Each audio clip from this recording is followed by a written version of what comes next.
Going live now. Welcome to the Gin and Tonic Show. Tonight we carry on our journey through the 70 major sins of Islam.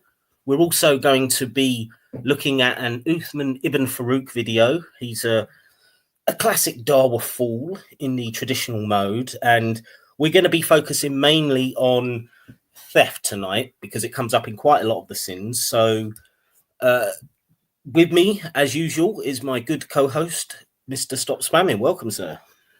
Hello, good evening. How's everybody doing? I hope you're not doing what the Quran is doing, and that is sinning. Yeah. Well, we will see. We will be to be good at it. Yeah.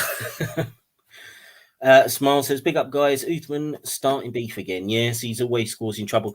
He's before we get into this as well, the first little bit of this video, which is essentially about Uthman advocating for the Sharia punishments for theft, which, as any serious person with knowledge of Islam will know, is cutting the hands off. So lovely.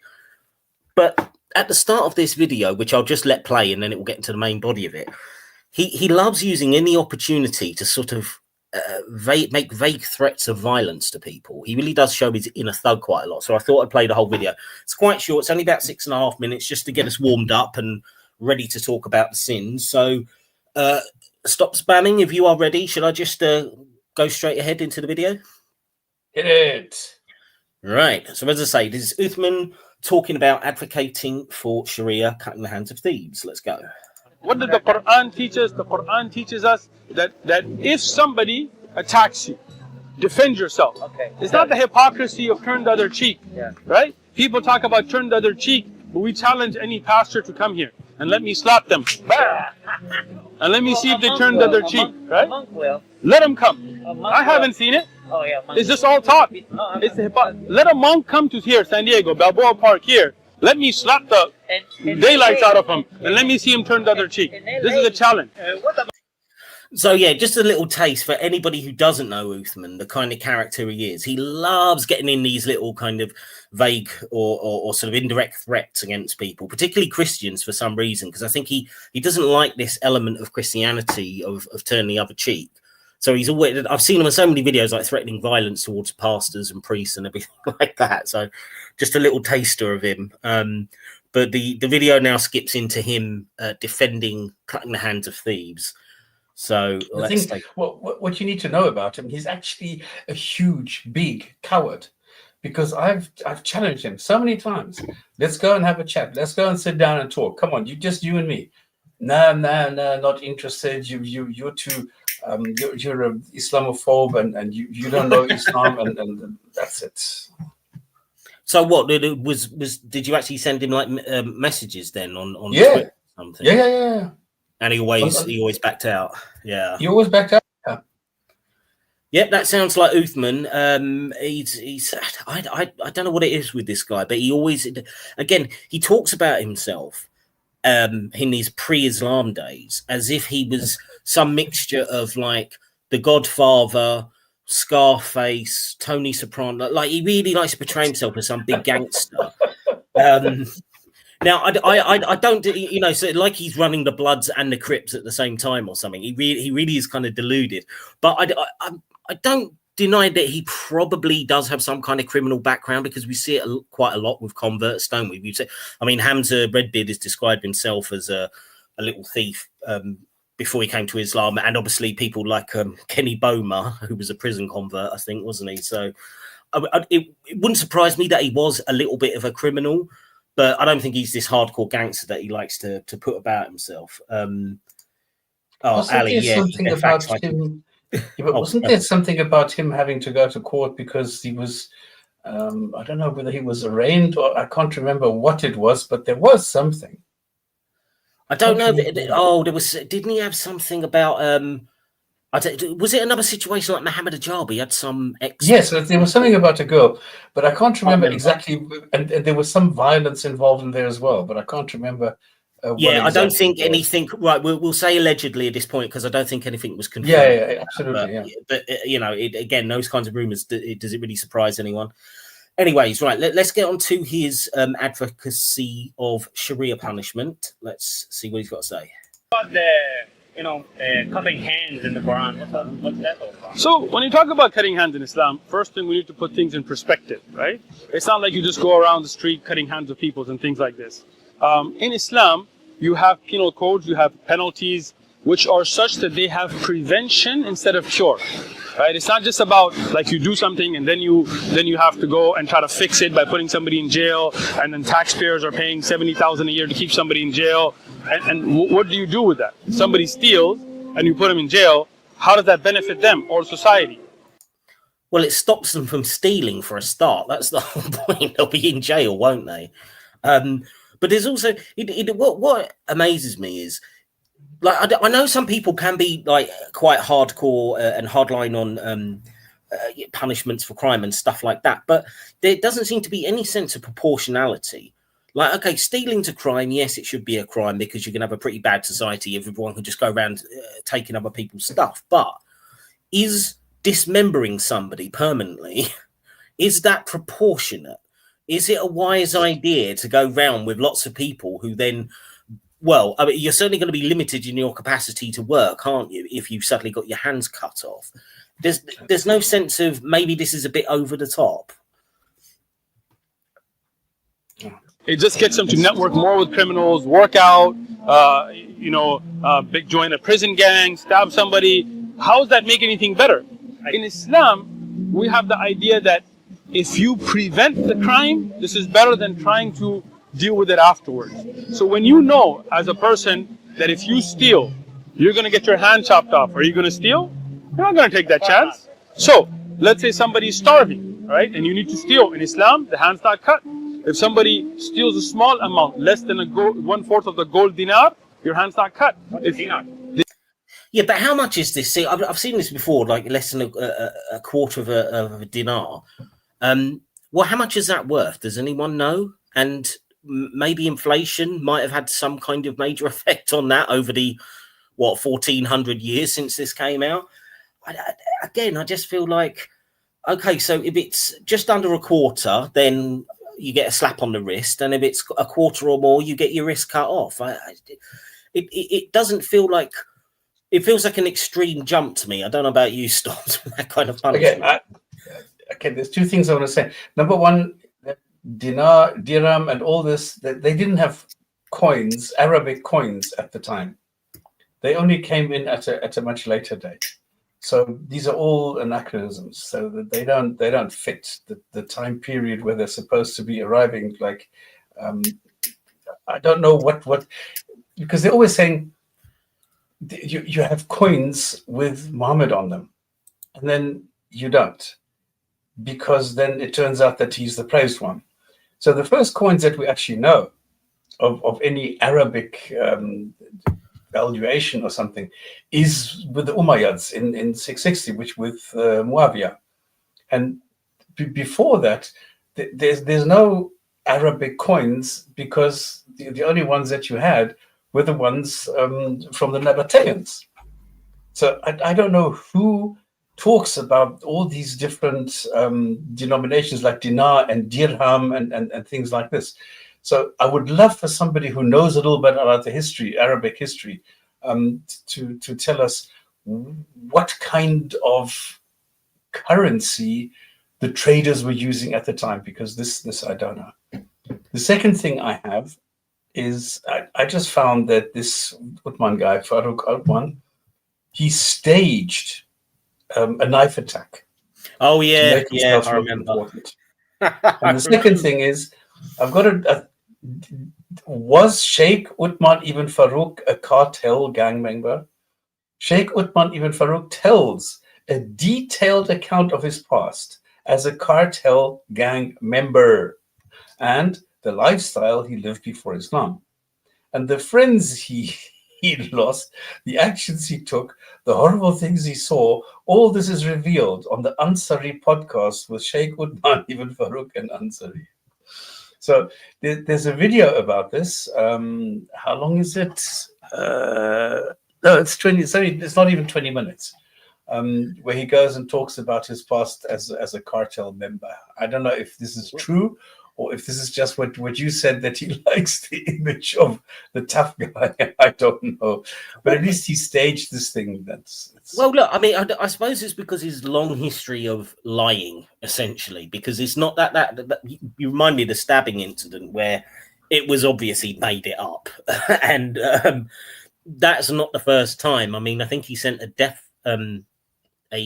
threat to himself as well, a fake death threat, and so he's got a history of doing this and exaggerating and making stuff up. But yeah, the irony is, though, let's take his word for it that he was this big gang member. Surely he would have been nicking a lot of stuff, and surely he should have had his hands cut off. Shouldn't he be advocating that for himself, you know, as his punishment? Here I am, boof, I'm going to cut off my own hand. Well, you know, just it's convenient, isn't it? That it's kind of like punishment for thee, but not for me kind of thing. And yeah. Anyways, should we carry on? The thing is, if you, for example, have an illness which requires your hand to be amputated, you're going to be walking around and everybody, you know, calls you a thief, even though you're not. Yeah. There's also the point of this idea of deterrent. Well, if you really want a deterrent, you could technically make every crime have the death penalty. Would you, for a parking ticket, if you really want to deter people, just say, yeah, we'll kill you if you break any kind of law. You could have that kind of society, but who the hell would want to live in it? It would be too extreme. And I just... Well, the US has this, and there's still people who are killing others. And well, okay. Yeah, exactly. It's questionable. But excuse me. What the foof are they on about? If you are a criminal, who made you a criminal? Who created you a criminal, knowing full well that you're going to be a criminal? Well, exactly. So Allah deliberately creates people so they can have their hands cut off later. So that's a great idea. Come on. But yeah, I mean, this deterrent idea, I just think it's, I mean, it's questionable, but it's also, if you're going to go to that extreme, why not just have the death penalty for everything? If you think it's so effective in not having any crime. And who was it? I think it was actually, it was Professor, no, I can't remember who it was, who said that Jesus was an unpaid babysitter. Okay, I'm not sure. It was always Jesus is watching over you, so you better behave. So we're going out now, and beware that Jesus is always watching you, so behave yourself. Oh, okay, I get you. Right, let's carry on with a bit more of this and see where he goes. Dinar is the Islamic coin, right? It's a pure gold coin. So the price of the pure gold, 1/4 of the coin, if it's less than that, that's stolen, from the hadith of the Prophet ﷺ, your hand's not cut. So it's not like people stealing candy or things like this. But if it's grand theft, more than that 1/4 of the gold coin, then here it's grand theft. If you are mentally challenged, you are not aqil, your hand's not cut. If you were under the influence of insanity or walking, you know, when you're sleepwalking or something like this, your hand's not cut. If you're underage, you haven't hit puberty, you don't know what you're doing, you're a kid, your hand's not cut. All those checks and balances are in place. But if you got no need, you're not sorry. Yeah, I don't think he understands what checks and balances are in that context. I mean, that's more like for a system of government where you got branches which are checking each other's power. None of those things are checks and balances. They're all, yeah, okay, you've got caveats to say that not everyone's going to get their hands cut off, but does that remove the brutality of the people that you are doing it to? I mean, the whole point about prison is once you come out, you can rebuild your life. You're not going to regrow a hand. So where's a sense of, what's the term I'm looking for? Rehabilitation. Because you can't ever grow that hand back. So there's just, there's no sense of being able to have a second chance with Islam. It's just like, bang, there you go. You're dismembered for life. It's a crazy system. I have a little bit of background. You get the gold dinar and the silver dirham. And it was first issued in like 700. Okay. And the word dinar derives the Latin word denarius, which is a silver coin of ancient Rome, not gold. But anyway, so the history says that at that time of, you know, when Muhammad allegedly existed, there was no such thing as a dinar.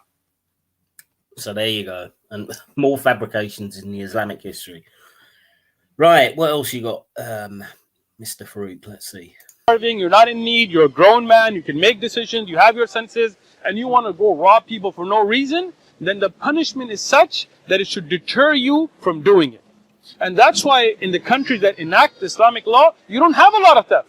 You don't have people robbing. Why? Because they know it's such a thing, they don't want to take that chance. But here in America, we see so much crime. Why? Because people know if I rob... Well, because people like you apparently are running around in gangs. I mean, it's kind of ironic that he's going to be pointing the finger like that when he claims to be a former gang member. But also, but I go back to my original point. I mean, first of all, yeah, where do you have those places in the Muslim world where you've got these kind of Sharia punishments, which will be what, Saudi Arabia, Afghanistan, maybe UAE, Iran? When you actually look into the details, though, you can tell that they know that it's not a practical system, because it's very rare that they'll carry these things out. They'll use any excuse to try and get round it, which means even in these Muslim majority countries, which are kind of closer to a Sharia state, they avoid doing it, because I don't know whether it's a combination of just practically you don't want to create somebody with a disability who's going to be a financial drain, but secondly, I think there's some kind of human conscience working there. Because you had a similar thing, like bearing in mind, I don't want to point the finger too much at Islam. These kind of punishments were quite common in lots of societies, including my own, not even that long ago. You only have to go back a few centuries. But you would have judges would be really reluctant to do it, because I think they knew on some level that this was just too fucking brutal to really be a fair punishment. So you would look for any reason to get out of it. And if that is the case, and I think it is the case with a lot of Muslims as well, that should tell you something about how just you really think this punishment is. That's my opinion on it anyway, but I don't know what you think about it, Stubbs. Well, there's a lot of theft. There's a lot going on. The only thing is they don't publish any kind of statistics on this because it would shed a bad light on Islam. The other thing is Saudi actually boasts how few people are decapitated, how few people have their hands cut off. But then, on the other hand, you have Iran, which makes a big story out of having developed a hand cutting machine, where you just put the arm in there and then you just push a button and it goes with a circular saw, and off it comes. And they make a big show out of this. So make of that what you want. Well, yeah, I imagine some of the hardline clerics and stuff in Iran would probably be quite keen to show off. I mean, the fact that they're showing off a hand cutting machine is a bit disturbing, but yeah, but it was not demonstrated on a live member of the audience. It was a model. It was a mannequin. Oh, right, okay.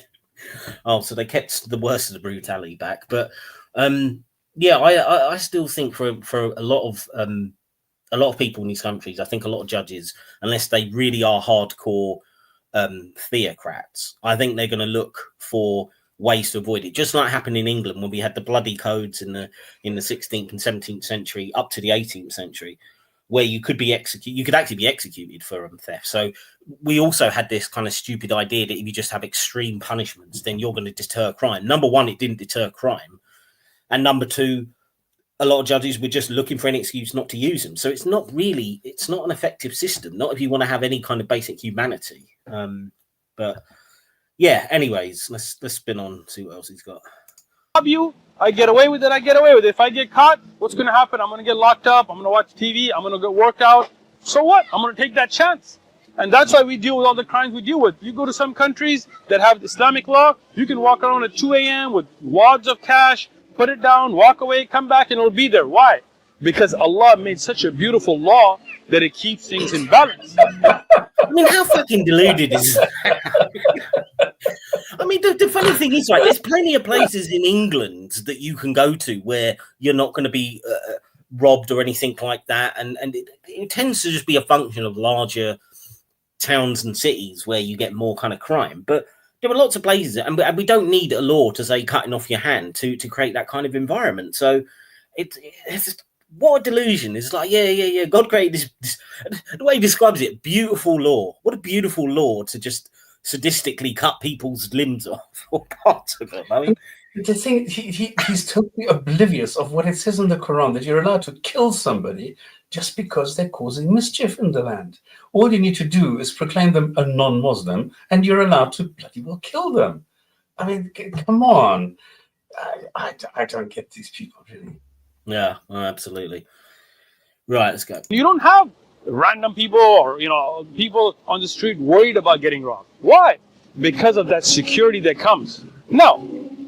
No, you're just worried about being arrested by the morality police because they haven't got the right fucking Islamic headdress on or something. I mean, tell that to the Iranian women who, I mean, wasn't there a couple of them beaten to death, I think, by the morality police or something because they had their hair out? So, yeah, I think they've got bigger problems to worry about than punishment for stealing. But the good news is that it is now happening, that there are more women than they can arrest and kill. There are so many women protesting this who want their freedom, who are willing to be beaten up, going to jail, going through all these extremes. And the protests are now catching on everywhere. And there are so many women now that are protesting that they can't do this anymore. That's why they sent the morality police elsewhere, because they simply couldn't, cope with the number of the sheer numbers of women that defied this. And now today, what you see is a lot of women, at least in Tehran, are walking around and you can see the neck and you can see half the head and half the hair sticking out. So it's like a gradual progress that you can see there. Well, I remember some years ago when those protests first sort of became more internationally known. I think it probably maybe 7-8 years ago. Probably the first time I can remember that. And you're right, it has grown exponentially, hasn't it, as the years have gone by. So hopefully they'll be able to make a change. But one thing I can't handle this, really. We had girls working in the office. Okay, so they're girls from France, from Germany, from Denmark, from all over. And of course, the only place where you can go in the evening is to a hotel, because they have bars. They have discos, where in a normal restaurant and in normal places, you can't really go. There's no such thing as a nightclub or something. So people go clubbing in the hotels. So what do the guys do? They go and hang out outside the hotels. And they know that when the girls come out, they're going to be a little bit tipsy. They're going to be, more vulnerable. So they go and they approach them when they come out. And what happened is that two of the girls, one was driving and one was drunk, and they went back home. And then when they were standing outside the gate and they were waiting for the gate to open, the guys followed them and they were surrounding the car and they were harassing them, and they tried to molest them sexually. And the girls just locked themselves in, called our security. Our security rolled up, arrested them, called the cops, handed these guys, these were like 5 or 6 juveniles, handed them over to the cops. They took them to the police station. And then what we heard is that those thugs were released because one of them had an influential father in the government. Mm-hmm. The girls, however, were deported. They had to leave the country within 48 hours because they were called mischief. This was when was this? 18, 19? Now, hang on. Right. I'm out 7 years. Yeah, this must have been 17, 18. Yeah. So are you telling me that the perfect Islamic system wasn't able to prevent that corruption then? Correct. Exactly. Yeah. And these were locals. Yeah, they were Muslims. Correct. Yeah. So it turns out that Islamic law doesn't fix everything, even in the heartlands there. But no, because this is the reality. You see, what this guy is talking about is theoretical. This is wishful thinking. But if you take a look at reality, if you look at the way things really happen, I mean, everybody knows. I mean, I was shit scared because, of course, you're sitting in the office and you see some of the girls there, and there was one girl and we sort of became friendly, but then we realized, it has to stop at, if you're like making out, smooching a bit, but you can't go any further than that. Even I was scared. Even though I was an expat and I knew that I would be leaving the country in a short while, I would not go further because of the fear of retribution or retaliation from the locals, because I was engaged or in some sort of contact with a local girl. which is not allowed, and that's really frowned upon.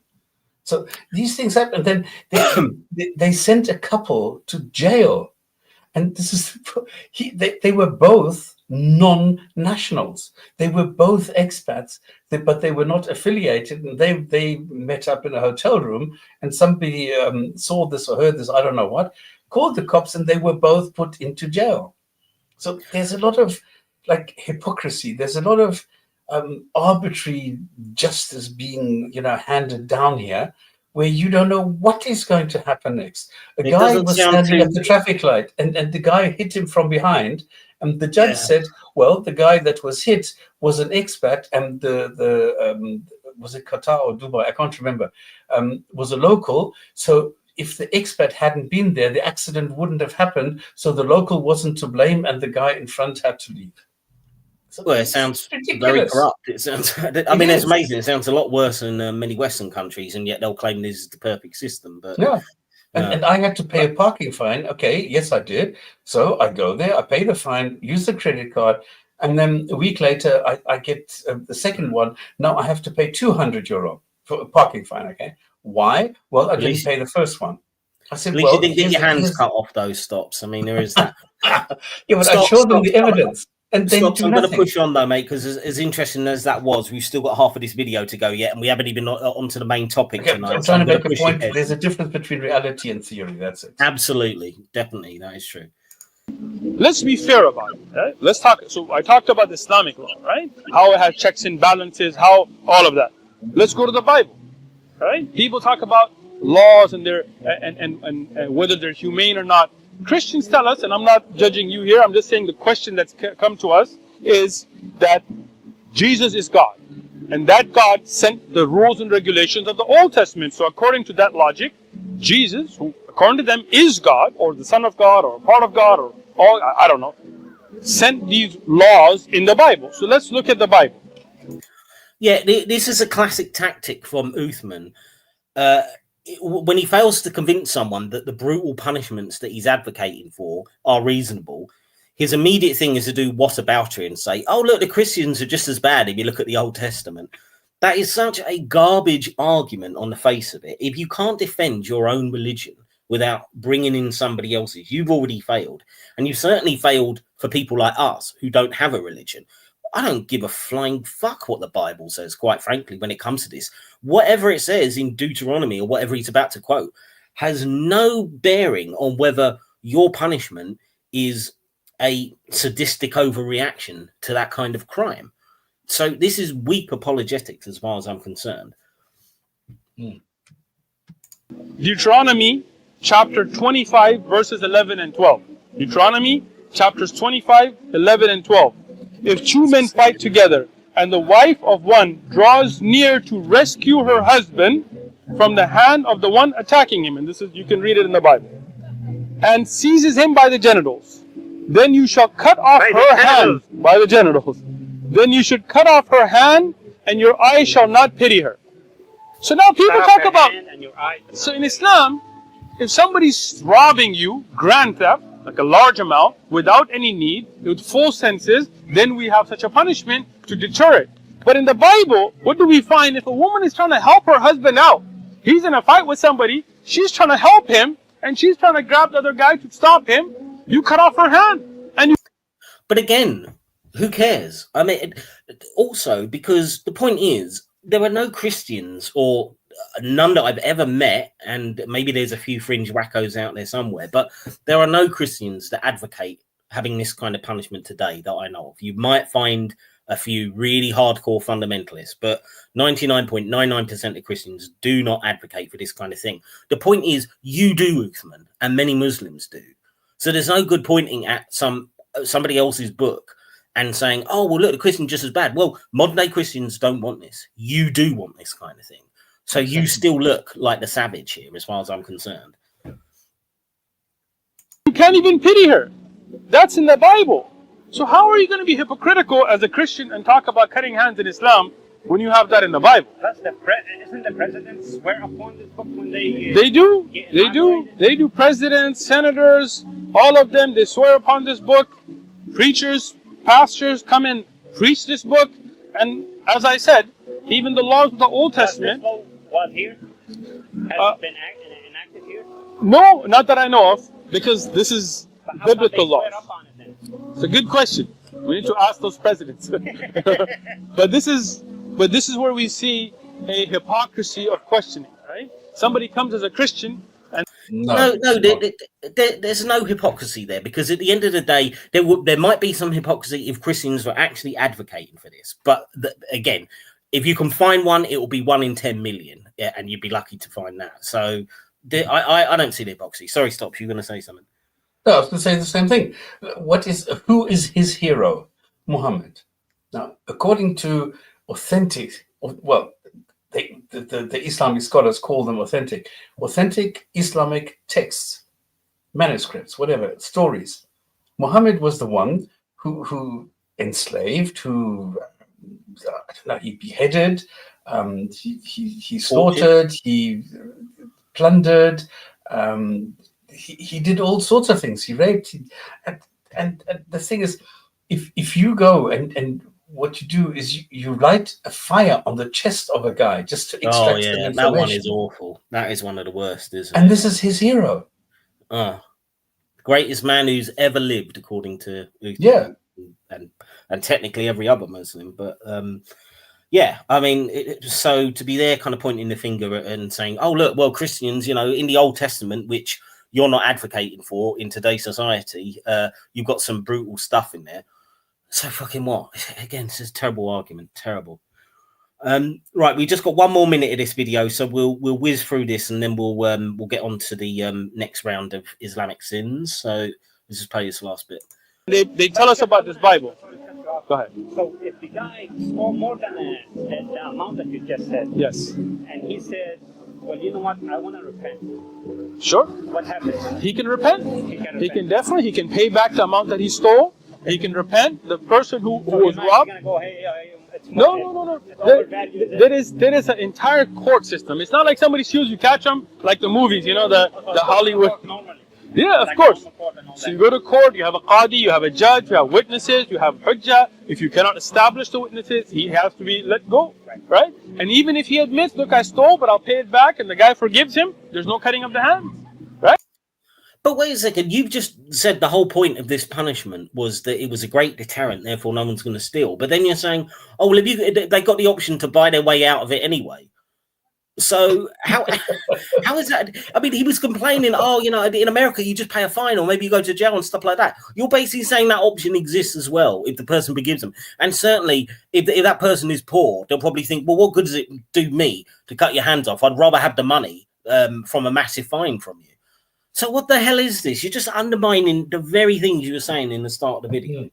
Nobody steals anything, but if they do, then yeah, and then you can just buy your way out of it. So this terrible deterrent is no deterrent at all. I mean, what a joke. Oh, goodness. Oh, Uthman, really? What is the point of you? All right, I think there's just a few more seconds of this. Let me play it. So let's say you steal from me, and then you say, you know, I'm sorry, and I forgive you. There is no case. Right? Everything with mercy and checks and balances. It's not like the Hollywood image of it is like some dude gets caught stealing and then some guy just pulls out a knife right there. This isn't reality. This is Hollywood. This is fate. You know. I love the way as well, though. It's kind of like, oh well, it's completely justified to have these brutal punishments as long as you have a proper court system for it. That's not really what's the problem with this punishment. We're not saying that they haven't necessarily had a fair trial. We're saying that the punishment itself is ridiculously over the top and not proportionate for the crime. Oh dear, Uthman. And checks and balances has nothing to do with what he thinks it is. Yeah, he doesn't understand. He keeps on repeating it, but that's not what it is. It's double checking. It's oversight. It's like, I don't know what he thinks really. Right. Well, before we get into the next round of sins, I'm going to have a look at the hadith of the week, which is about stealing. Oh, I thought torture. No. We're gonna keep on the stealing theme, and it's funny as well because he's talking about how merciful the system is. You know, you can just be forgiven, right? And surely Muhammad is the pinnacle. He's the most merciful man of all. I'm always been told this. Well, let's read this hadith, which is Sahih Muslim, Book 1, Hadith 4190.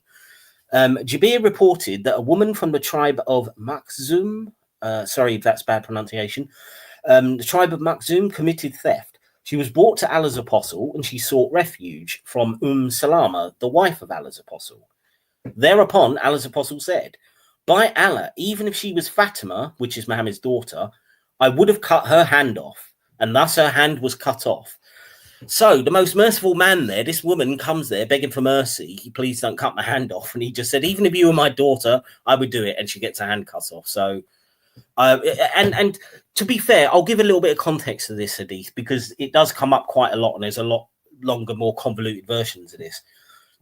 Essentially, this was supposed to be about him showing that, look, this woman is apparently rich and she's from this tribe. And I you know, it doesn't matter rich or poor, we're going to apply the same punishment. Now, you could argue from that point of view, it's being just in quotation marks, but it would be more just maybe just to be merciful to all of them and not cut anyone's hand off, rather than making sure that everyone's hand is cut off, regardless of how rich or poor they are.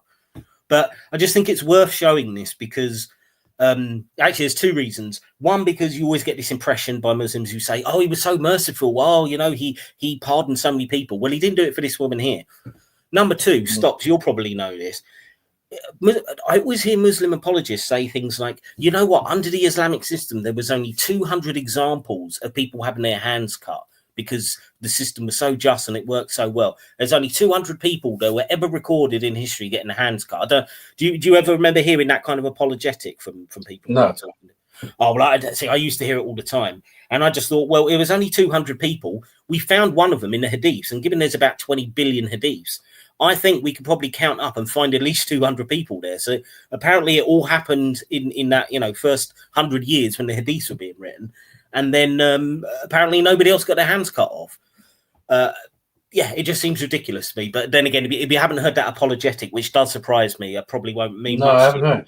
I hear this all the time. time. I would immediately say, well, hang on. How is it possible? I thought this is supposed to deter people. And now you're telling me it doesn't. Well, it almost always deters people. But yeah, it's but even 20 times shows me that it doesn't deter everybody. Yeah. Didn't deter those 20. Well, no, as I say, they said 200. Apparently, it's like 200 people. It only ever, you know, have their hands cut off. But I just find that rather ridiculous. But so anyway, that's the hadith of the week. So I'm going to go into just a quick recap of the 70 sins of Islam. So what we're doing here is we're going through each of the 70 major sins. We've got a point scoring system where we award 1 point if we agree that this thing should be a crime. We award half a point if we think it shouldn't be a crime, but you could make a case that it's immoral. We give a quarter point if you could argue that sometimes it's immoral, and we would give 0 points if we think that the sin talked about is just that, you know, there's no moral implication to it at all. It's, you know, it's a completely not immoral act. And we're doing this to basically discover how relevant we think that the Islamic morality is today by looking at how they judge these sins. So this is the system we're doing. Islam had its best week last week when they got 3 points out of 7. So good. I think the relevance percentage is up to about 29% now. So we'll see how it does this week. And then after next week, we would have hit the halfway point, and I'll do a proper kind of summary of how Islam's done so far. But for now, we'll just rush straight in there. And I have my numbers written down now, so this should be a bit more efficient this time. Let's see.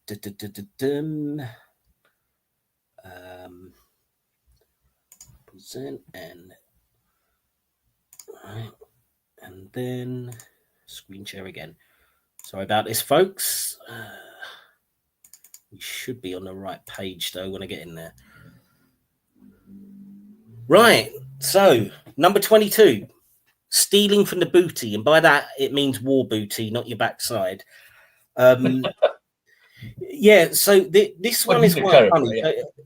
It says this also includes stealing from the treasury and zakat, but it is mainly focused on war booty. So it says, Allah does not love treacherous people. That's Quran 8:58. And then no prophet would ever be guilty of misappropriation. Those who misappropriate will arrive on the day of rising with what they misappropriated. That's Quran 3:161. So, stealing from the war booty. I don't think that this is a crime. If there was a heavy emphasis maybe on stealing from charity, I'd go for it. But this is essentially talking about Muhammad or his companions. They go out, they rob someone or capture someone or fight someone in battle. They beat them and they steal their goods. And then you turn around and say, well, you can't steal from what we just stolen because that would be sinful. So as far as I'm concerned, this is complete bloody hypocrisy. And if you've already stolen something, you don't get the right to then call someone else a sinner if they've taken from the pile that you've just stolen. So I think I would want to give this 0 points. What about you? Absolutely agree. And I think they almost include this bit about, oh yeah, it also means the treasury and zakat. Just because I think if it literally just did talk about war booty by itself, it is just so blatantly shows Muhammad to be bad, and how this is hypocrisy. Yeah, they kind of jam that bit in, I think, just to try to justify it a little bit more. But for me, this is definitely a 0 pointer. You don't get to complain if you've already stolen it yourself. Exactly. Plastic, do you address chat comments? Oh, have I missed some stuff in the chat? Oh, I beg your pardon, people. Let me. What have I missed? We've got Waka Sali here. I think, do we possibly have a Muslim here? Oh, what are you using to determine your criteria? What's moral and immoral according to you guys? Well, look, I mean, both Stop Spamming and I are coming from a roughly secular humanist position, I suppose. So, I mean, jump in here if you disagree, but I think we would both basically think that minimum human rights. A minimum kind of human rights. You might take something like the UN Charter on basic human rights. We would kind of say that's probably a pretty good starting point. We believe in individual liberty, probably, democratic process, I would hope, that kind of thing. And just everybody being equal in front of the law, no special privilege for any religious group, etc. I think that would roughly be my position. Stops. I don't know if you want to. Well, it's all about the well-being of the people. Yeah. If I can contribute to the well-being of others, then that is a moral action. If I do the opposite, it's immoral. So if I go and look at what Bible, Quran, and what they command, what they condone, this is atrocious, according to me, because it doesn't improve the well-being of the people. So if a woman has only is a degree below the man, then there's something wrong. Now, it doesn't have anything to do with the GCSE. It has something to do with the moral understanding. I wanted to go on to this second comment because in great Muslim apologist style, you immediately follow a question up with an insult. So we'll read this one. Who are you guys to say what is and isn't immoral? Barely got 3 GCSEs between you. Actually, I've got 12 GCSEs, so you're wrong there. And yet you think you can decide what is and isn't moral. Well, look, we're not saying that this is some perfectly objective standard. This is obviously our opinion based on our moral system. Now, I'm sure if you've got Christians to do this, they're going to have somewhat of a different take, as you would if you got maybe Hindus or Buddhists or any other kind of religious group, or even people who just happen to have a different kind of political persuasion to us. I'm sure if you had like a hardcore communist or a neo-Nazi doing this list, they'd probably come out with something kind of different. But Stops and I are kind of not on those kind of fringes. So yeah, I think this is just generally a promoting well-being, secular, democratic kind of position. I think that would be. Yeah, but it's a very easy question. Would you go and submit to being a slave under the Sharia? If I am the master, would you go and be my slave under those rules? I don't think so. Would you, if I'm 54, would you give me your 9 or 6-year-old daughter as to marry her? I don't think so. And the funny thing is, if you ask these guys, I mean, he's probably too too scared to come on the show on live here. But the thing is, well, to if be you honest, ask these I wouldn't let him on until we actually got to know him a bit better and know he's not just going to try and post porn. At the moment, we're not into the dialogue thing yet. This will be at a later stage.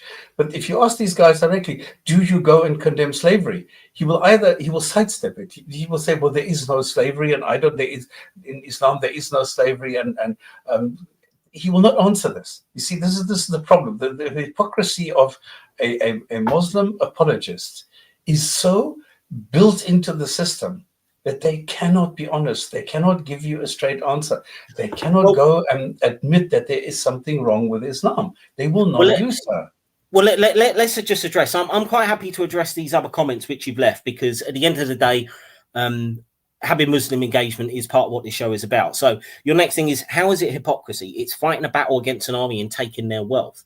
I didn't say that fighting a battle against an army is hypocrisy. What I say is, if you've stolen from someone else and then you say it's a sin for somebody else to steal that from you, that's the hypocrisy. And that should be bloody obvious, quite frankly. This guy's a troll. Look, no. Look at the last sentence. Look at the last sentence. This is so silly. This is so stupid. This guy has no clue. He's just throwing around some words which he's picked up somewhere. No. But stops. Even if he's trolling, even if this is trolling, I think it's good to address it, because a lot of Muslims will genuinely think like this, even if he's just like having a laugh. So I think it's worth saying it. The things you say are all nice and dandy, but what makes them binding? That's not the point of what we're doing here. We're not saying that we're passing law here. We're saying, what do we think is moral and immoral, and how relevant is Islamic morality today, which it's not very relevant. That's the point of this. If you don't understand that, then you need to listen a bit clearer. Again, the law makes it binding. Whose law? The US, the UK? Well, I mean, obviously in my position, it's going to be the UK, and in Stop's position, wherever he's living at the moment. I mean, no, for me, it's humanity. It's humanism. It's no law. It's humanism. But he's talking about put it into practice, and that really isn't the point. That's exactly it. We're making a moral judgment here. We're not talking about legal enforcement here. That really isn't the point.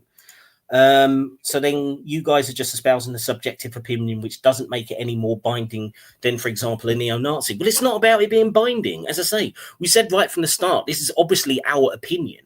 I mean, you really shouldn't need that explained to you. You're not pointing out anything that's not fucking obvious.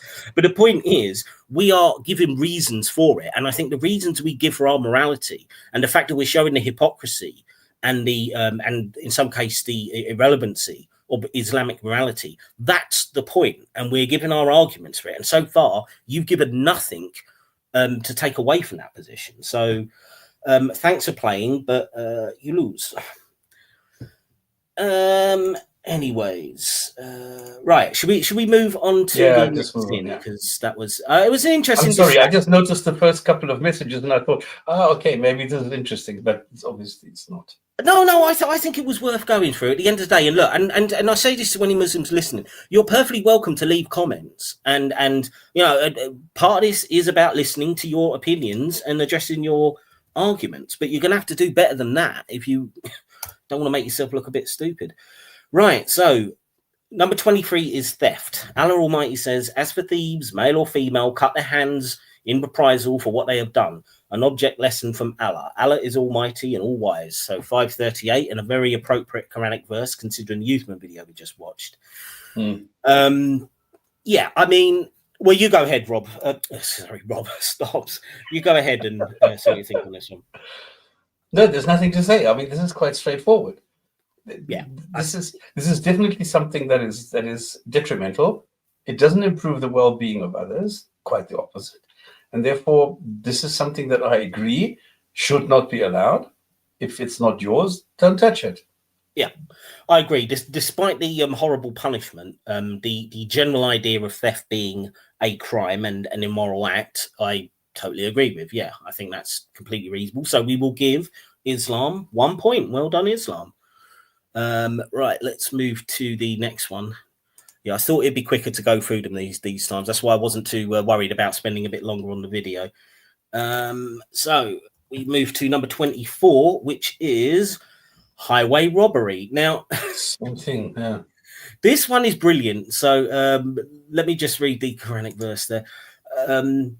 Allah Almighty says the reprisal against those who wage war against Allah and his messenger and go about the earth corrupting it is that they should be killed or crucified or have their opposite hands and feet cut off or be banished from the land.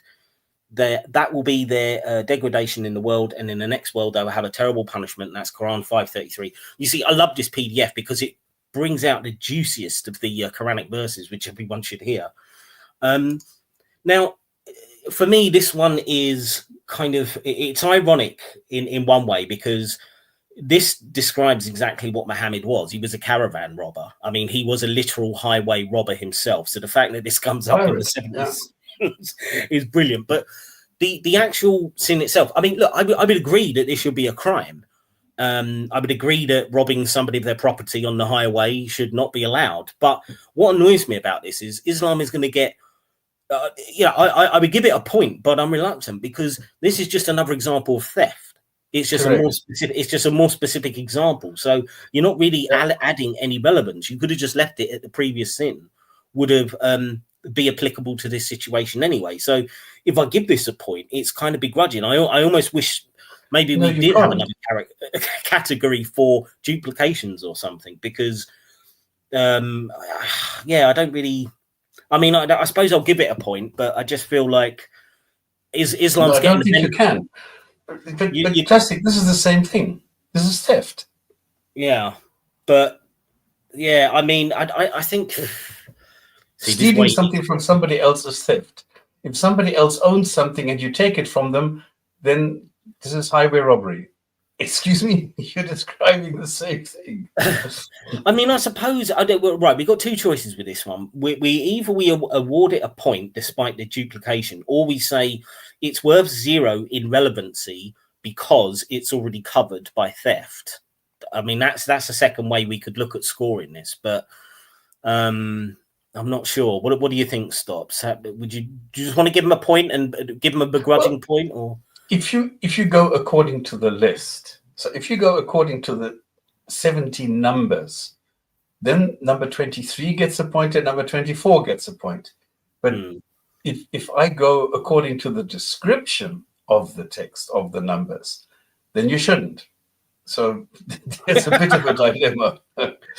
All right, I tell you what. See, this is me being incredibly generous to Islam, okay? Because people will probably say, "Oh, you're just deliberately trying to run it down." All right. In this case, I will begrudgingly give Islam a point, even though this is just a duplication. But okay. I think there's going to be heavy emphasis on when we conclude this list that the score would have been likely lower than it will end up being because of the repetitive nature, which, to be fair, does reflect the Quran. I mean, it's a very repetitive book anyway, so I mean, you kind of almost expect it. But I will give this a begrudging point. Are you on board with doing that, Stops? Or well, I'll have to. There's no third opinion here. I suppose I could try and do a poll, ask the audience, but I don't know. No, I don't. Right, let's give it a point, but. Yes, you're the boss. It's the most begrudging point that I think I'm ever going to award on this list. So, let's move on. I just want to add a little bit of spice because this follows 532, which is the most quoted sentence in the entire Quran by apologists, which says, if you kill a human being, you've killed all mankind, and if you save a human being, you've saved all mankind. Which is not what it says, which is not what is intended, and it's a blatant copy from the Jewish Mishnah. So, yeah, absolutely. Right, we're on to number 25, which is deliberate false oaths. Allah Almighty says, "Those who sell Allah's covenant and their own oaths for a paltry price, such people have no portion in the next world. And on the day of rising, Allah will not speak to them or look at them or purify them. They will have a painful punishment," and that's Quran 3:7-7. I love it. It's always ends with a painful punishment. I mean, how does this God not sound like a sadist to me? But he's the all merciful. But it's all forgiving. If a human wrote this, which obviously they did, it just sounds like someone salivating over the idea of someone being in intense agony. I can punish. Yes, I can punish. It is just sadism. I just don't know what. Do you want to worship this? Okay, but the false oath definitely is a false oath. You shouldn't do that. If you promise something, Yeah, don't break right. the promise. Well, this one's interesting because there's we need to look at the detail a little bit more, because in this is also doing a false oath is essentially like breaking a promise. It doesn't have to be like a legal contract or something like that. Also, a false oath could mean swearing on something other than Allah. And it's mentioned, there's a big long, there's like about 10 pages of this stuff later in a PDF, which I won't go through, where it's talking about, you know, if you swear on your ancestors, or swear on the spirits, or swear on this or that, swear on the idol and all this kind of thing, then that will be a false oath and you're an evil sinner. So I'm actually tempted to score this lower. First of all, I don't think, except in certain kind of legal situations where somebody could really suffer, which I think would be more like perjury or something like that. If you're going to lie in a legal sense, then I would say it's probably immoral to give a false promise, a false oath over something, but I wouldn't necessarily say it's criminal. And I would also say in the Islamic context, I wouldn't even consider it immoral necessarily. So I'm sort of going between a quarter and a half point. I'm probably okay to give it a half to say yes, it's immoral, but I wouldn't necessarily say it should be considered a crime to essentially be given a false promise. But I don't know, dude. Well, you tell me. Do you think it should be a crime then? Is that how you would rank it, Stops? No, because it's exactly under the caveats that you just provided. I would agree with you and give it a half of one. Yeah. Yeah, I think so. Oh, our friendly Muslim troll was back. All right, let's indulge him a bit longer because we're getting through these quite quickly. Right, I came back. Yeah, and we are all excited to see what you got, mate. How is this a problem? How is what a problem? Perjury is okay with you. Well, this isn't actually perjury. And in fact, there was a previous sin that was much closer to perjury. And again, shows the repetitive nature. I can't remember which one it is. It's not literal perjury. Again, it's not. This is not about perjury. There is a previous sin, which I can't remember. I'd have to go back through the old list, but there was a previous one which was much closer to perjury. So if it was perjury, then yes, I would agree. But this is not what this is talking about necessarily. It gives all sorts of different cases where it's just like breaking a promise, lying to. It's essentially kind of like lying in a lot of cases, and also swearing on the wrong thing if it's not Allah. Yeah, by the life of my mother. Is that so bad? Yeah, this is not confined to the courtroom. So therefore, I can't say it's a crime. If it was a specific sin that said if you lie if you lie while giving testimony against somebody or something like that, then okay, I would say that's a more reasonable it's more analogous to what we would consider perjury today, and I'd give it a point. But that's not what this is. So I think half a point is reasonable. Yeah, so nice try, but it's not literal perjury. So let's go to the next one. I have to say, even though he's making terrible arguments, it is quite fun to have a Muslim in the chat doing this. We're going to move to number 26, which is... Now, this one is ridiculous in my mind. Injustice. Right, that couldn't be more vague. Injustice includes consuming other people's property, taking it without right, wronging people by striking them or insulting them, transgressing against them, and being overbearing to the weak. I'm not even going to bother reading this massive long Quranic verse because it doesn't actually help. But I'll read these short ones. There are only grounds against those who do wrong, 42, and those who do wrong will soon know the kind of reversal they receive. So that's Quran 26:227. Now, on the face of it, you'd think, well, injustice, yeah, that should at the very least be immoral and possibly illegal. But this is so vague. It's basically saying, okay, what is the sin? The sin is doing something wrong. Well, that's too vague. That covers everything. So this, by its vagueness, is just completely pointless. And I would give it 0 points. What do you think, Stops? Well, I don't know what injustice is. Literally everything. It's all wrong. Exactly. It can be anything you want. I mean, I'll read it again. Injustice includes consuming other people's property. So it includes theft, taking it without right, which is theft again, wronging people by striking them or insulting them, transgressing against them. I mean, it's just everything is injustice, essentially. So it's like saying the sin is being sinful. Well, that's got no content. That doesn't help us. So, I mean, you'd either, I suppose technically you could give it a point, but yeah, I just think it's so vague that therefore I would award it nothing, because yeah, it's like a tautology. It's just saying the sin is being sinful, and therefore it's meaningless. That's the way I'm It's wrong interpreting. because it's wrong. Yeah. Yeah, it doesn't tell you what. Yeah, I don't know what, unless you disagree, Stops. If you want to try and persuade me otherwise, no. But, because you intuitively think, oh yeah, injustice is wrong. But then if you look at what it actually is, or that the general term injustice doesn't cover anything real, anything specific. So what are you going to tell? You can't. And the point is, it's supposed to be about relevancy, isn't it? How relevant is that in the modern day? Well, it depends what kind of injustice you're talking about. You just haven't got enough information to be going on there. So in terms of relevancy, I think you got to give it 0. Okay. Oh, what does our friend say? This list of 70 sins is from a scholar who made up the list from drawing from sources. The repetitive nature of the sin is just the way the scholar put them as.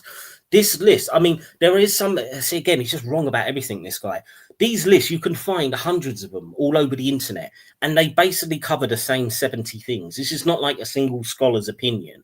You get these lists with very little you get minor variations in some of them, but overwhelmingly, this list will basically be the same wherever you look on the internet. So this isn't just a single scholar. This is kind of the consensus of what people have come to by poring through the Quran. And this is why you've got all these Quranic verses and stuff. And they're saying, look, these are the key things that are mentioned. So again, I don't know what that is as a complaint, but it's interesting that he calls this guy a scholar who just reads some sentences from the Quran and quotes them. But he's going to eat and come back. So, yeah, looking forward to that. Oh, my God.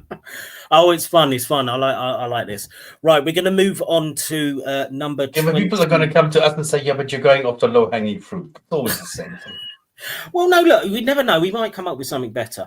Right, so we're going to number 27, which is tax collecting. No, that's very bad. That's a sin. Absolutely. Yeah. I thought it depends, because I thought if we've got any hardcore libertarians listening in the audience, then they're probably going to say all tax is stealing from me. But I don't hold that position. But okay, this is encompassed by the words of the Almighty. There are only grounds against those who wrong people and act as tyrants in the earth without right to do so. Such people will have a painful punishment. That's Quran 42.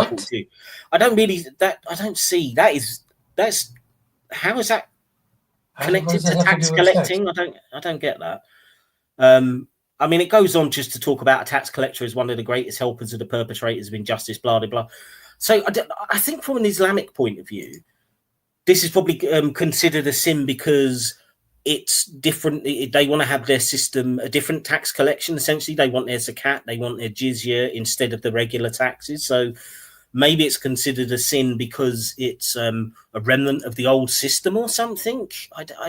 I'm sort of struggling really to. I don't know. What do you think, Rob? Stops. Sorry. What do you think, Stops? I have no clue how he gets from. There are those grounds against. I don't know how he gets to tax collecting. I don't know. It's very generic, isn't it? Yeah. But to wrong people. What do you mean? Wronging people is not tax collecting. I mean, at the end of the day, what is a tax? In today's context, a tax is something that you pay to the government to provide services to you, to give you a fire brigade, to give you education, to give you a legal environment, to give you maintain the roads and the infrastructure. Yeah, things like that, and give you police and all sorts of things, which is part and parcel of your environment that you live in. And to enable that, you pay a tax. So I don't quite understand how this is. Okay, a lot of times, like, you can pay too much tax. Like, there are countries, like, then you pay, I don't know, 75, 80% tax, which is too high. Or when you go to Switzerland, where you pay a lot less, but they have a lot more for you. So there's just an unjust tax. I don't know. Yeah, levels, but that's it. Yeah, I think that's where you come from, because I think you see a similar thing in the Jewish and Christian scriptures, where tax collectors are kind of seen as kind of evil. I'm sure there's a story of Jesus sitting down with a tax collector, and everyone's like, "Oh, what are you sitting with that scumbag for?" And it's like, this is an example of Jesus being with the lowly or whatever. And I think it probably is as what you're saying. I think it back then it was almost endemic, I suppose, to be corrupt and taking too much money, and therefore, just by definition, if you were a tax Right. collector, Yeah. you were an Everything evil I can person. think of. But I mean, so I suppose from that point of view, it sort of makes sense for the time. So I can kind of see that. But in today's relevance, I think there's nothing, in my view, as I say, unless I know there might be a couple of libertarians out there who just think just on principle tax is wrong. But from my position, I don't see anything intrinsically wrong if it's a fair level, if it's to provide the things that you need to keep a society functioning, like your roads and your electricity and then whatever tax is going to go into, and as you say, fire brigade and all sorts of other things. If the tax is being used that way and it's not done in an abusive way, then I don't see it as an immoral thing intrinsically. So I think, you'd have to give it 0, I think, unless you're a libertarian type. Well, come on, I can howl and I can complain like crazy about tax. Like if you have a tax of like a petrol or mineral or whatever tax, and then on top of that you have VAT, you are taxing the tax. Of course, this is unjust. And of course, this is something that you can complain about until the cows come home, but it doesn't really help. What at the end of the day, the tax is supposed to give you an environment that makes it more livable, that is going to give you an environment where you are going to feel more safe than without it. At the end of the day, okay, the details then, whether they are warranted and whether the people are abusing them, that's a different story. I'd agree. And I mean, we got examples of that in England. I mean, we had the poll tax riots back in the 80s, which came in under Margaret Thatcher because they were considered extremely kind of oppressive on the poorest of people. So, and I think that did well, they changed it to something else, but I think it was reduced at least temporarily. But so, yeah, I mean, you can have unjust taxes, but the idea of tax intrinsically as being immoral is a 0 for me, definitely. 0 points for that one. Right, I think we're moving on to our last one already, and we're only just past the hour mark, so that's not bad. Right, so the last of the sins for tonight, ladies and gentlemen, is consuming and receiving unlawful property in any way. So basically, it's another fucking version of theft. So, like, for the 4th time tonight, see, this is why I wanted to focus on theft, because this is just another. Allah Almighty says, "Do not devour one another's property by false means." Quran 2:188. So again, this is just put that under 24. Yeah, it is just another version of theft, isn't it? It's a more kind of specific example of it. And yet again, I feel like I'm going to have to begrudgingly award this a point, just because we've set the precedent now with the highway robbery one, even though it's a duplicate. But I begrudge this one even more now, because that means that the Islam has gained 3 points just out of stealing stuff. This should all just be considered one crime. So it's I don't know. I really, again, this is the thing. I was so proud of that simple system I'd worked out when we first started doing this. And now each time I start thinking, this really isn't reflecting this conversation as well as I thought it would be. But but you need to be consistent. Come on. Yeah, no, I'm not going to add anything else to it. So yeah, we've got the same conundrum. Basically, it's yes, we're going to agree if you're conning people, because essentially it's like conning people out of their property, isn't it? Conning people out of their money. Doing the kind of Dawa scams that we see on a regular basis by all the top Dawa guys, manipulating people out of their property or whatever. And yeah, that's immoral, and I would say it should be illegal. So I suppose you kind of got to give it a point, but it really does fall under the greatest crime of theft, really. I mean, I suppose what do you think, Stop? So are we going to have to give this one a point? You have to. Come on, you have to be consistent. Yeah. Damn it. Now you started it, and that's it. See, damn my own integrity. See where that gets you. I need to adopt Islamic morality, and then I can contradict myself all the time. No offense, any Muslims listening, but come on.